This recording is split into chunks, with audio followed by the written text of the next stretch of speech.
At a certain point, teenagers looked like they were 40, and everyone seemed to have zero problem with it. So why now the mere thought of looking your own age gives you a full-blown anxiety attack? You guys hear of this somewhere only we know trend? Anyways, it's a bunch of 22-year-olds really connecting with lyrics such as I'm getting old and I need something to rely on. the next time I see a 22-year-old reflecting on their youth, yeah, I'll get down to their house and... Dude, I don't want to hear this. I've just accepted that I have to do taxes for the rest of my life, and now you're saying I'm already dying? Look, it seemed like our generation was on track. We're all about that green smoothies, self-care, cutting on the alcohol and the drugs. Fun stuff, you know? And all of a sudden enter these absolute beasts who work full-time, study MBA, of course, on the side, and have like 4 freelance projects for extra cash? And, of course, there are those who live off energy drinks and 4 hours of sleep, like it's a Mr. Beast video production set, and get seriously annoyed looking 5 months younger than they are. But here's the thing. The whole anti-aging obsession is nothing new, really. It just evolved. Like, really poorly. Since ancient times. Starting with the caveman. Outside of diseases, extreme weather, dangerous animals, starvation, fires, poisonous plants, hostile encounters with other tribes, the biggest fear of prehistoric man was looking old. Oh my god, I'm starting to look like George when he turned 30! But even they had some primitive anti-aging techniques, like smearing mud on their faces and hoping for the best. Spoiler, it didn't work. Fast forward to ancient civilizations.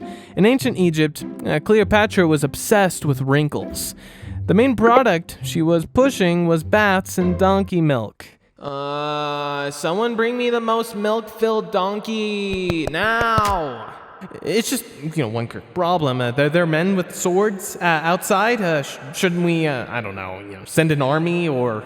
The only army that matters right now is an army full of... Donkeys! No! Over in ancient Greece, they were getting ready for their big fat weddings by soaking themselves in virgin oil and 10% fat Greek yogurt, which is exactly what I imagine when my girlfriend talks about spa treatments. People also ate a whole lot of this thing called fruit of the gods, aka pomegranates. It's kind of ironic because the last time I tried to eat a pomegranate, I was 15, and I still haven't managed to open the thing. Anyways, forget that. The pattern here basically is if you want to look young, just treat yourself like your food.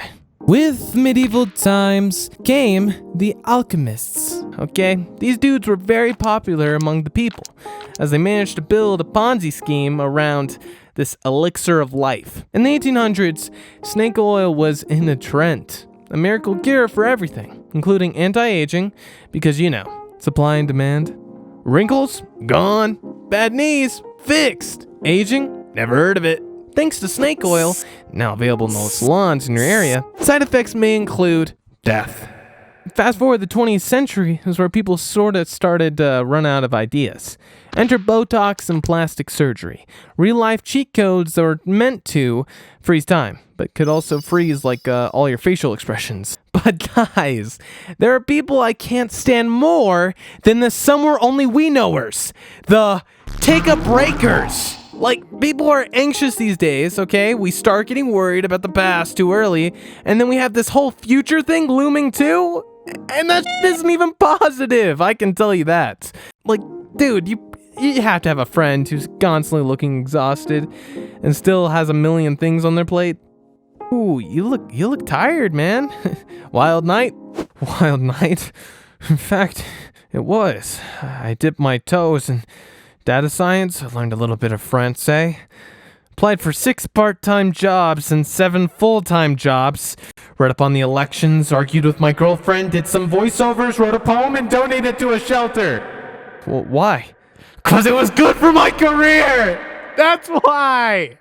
Whatever, man, I get it. We have too much on our hands. How to live your best life. Social media, career goals, side hustles, self-care routine, babies by 30. But there's always somebody who cannot pass without sharing a little bit of wisdom nobody asked for.